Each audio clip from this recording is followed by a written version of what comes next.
Paper में एक खबर छपी थी और उन्होंने मुझसे इसका मेरा जो वो था वर्जन था वो मांगा था कि उनको ये सूचना थी कि मेरे घर पर 19 तारीख को कुछ लोग आए थे, भाजपा के कुछ वरिष्ठ नेता और एक सांसद। तो मैंने कहा हाँ आए थे, और उन्होंने जो जो बात की थी वो पेपर के पास थी। तो मैंने पेपर को कहा कि बिल्कुल ऐसी बात हुई थी, और चूंकि मेरी वो निजी जीवन है, कौन व्यक्ति मिलता है कौन नहीं मिलता है, कौन पुराने मित्र हैं, कुछ लोग 10-10 15-15 वर्ष मेरी पुरानी दोस्ती है, ऐसे में उन्होंने क्या कहा मैंने क्या कहा, इसे सार्वजनिक जीवन में लाने का कोई महत्व नहीं है, ना मेरे उस प्रस्ताव में कोई गंभीरता से रुचि थी।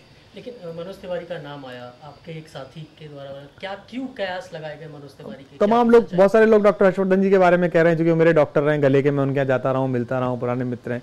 कुछ और लोग और नामों को ले रहे हैं। ये नाम वाम तय करना आपका काम है, पत्रकारों का काम है, मेरी इसमें कोई रुचि नहीं। मेरा कहना यह है कि 3 महीने से पुरानी ये बात हो गई, अब इसको अगर मैं करता तो मैं तभी जाहिर कर देता, क्योंकि वो निजी बातचीत थी, निजी मुलाकात थी, उसमें कही गई किसी बात को सार्वजनिक जीवन में नहीं लाना चाहिए। अब अखबार के पास कैसे पहुंची, अखबार जानता होगा बेहतर तरीके से, लेकिन अगर उनके पास कोई बात पहुंची है तो उसको सच मुझे बोलना चाहिए। उन्होंने मुझसे पूछा मुलाकात हुई, तो मैंने कहा हाँ हुई थी। आम आदमी पार्टी के कुछ विधायकों ने पहले भी इस तरह की बातें कही हैं कि उनसे बातचीत बीजेपी ने की सरकार बनाने के लिए, कहीं ना कहीं तोड़ने की कोशिश हम कह सकते हैं बीजेपी की तरफ से। आपके मामले में भी एक भाजपा को ऐसे प्रयास नहीं करने चाहिए।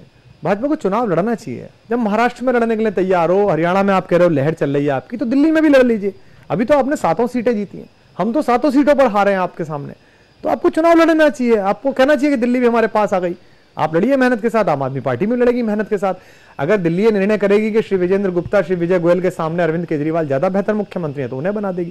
क्योंकि पूरे देश ने निर्णय किया कि नरेंद्र मोदी बेहतर प्रधानमंत्री हैं, तो 284 सीट उनको दे दी, और नरेंद्र मोदी देश के प्रधानमंत्री हैं, भाजपा के प्रधानमंत्री नहीं है, देश के प्रधानमंत्री हैं। तो अगर दिल्ली के लोग ये निर्णय कर देंगे कि अरविंद केजरीवाल की 49 दिनों की सरकार में भ्रष्टाचार रुका था, आरटीओ के दफ्तर से दलाल भाग गए थे, पुलिस वाले बिल्कुल लाइन लेंथ में थे, ठीक ठाक, ऑटो वाले से रिश्वत नहीं लेते थे, रेडी वालों से रिश्वत नहीं लेते थे, तो दिल्ली उनके साथ हो जाएगी। और दिल्ली को अगर लगेगा कि श्री विजय गोयल जी, जिनका संवाद है कि बिहार के लोगों को के कारण और उत्तर प्रदेश के लोगों के कारण दिल्ली बर्बाद हो गई, उनको मुख्यमंत्री बनाया जाना चाहिए, तो उन्हें बना देंगे।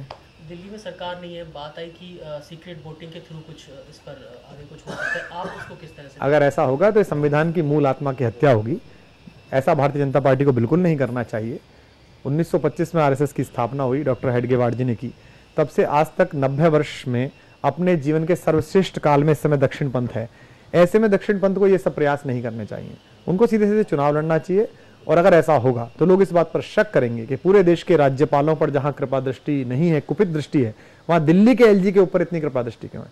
क्योंकि लोकतांत्रिक राजनीति को जानने वाले लोग जानते हैं कि एलजी किसकी सलाह पर काम करते हैं, ये सब जानते हैं। Powered by NNIS.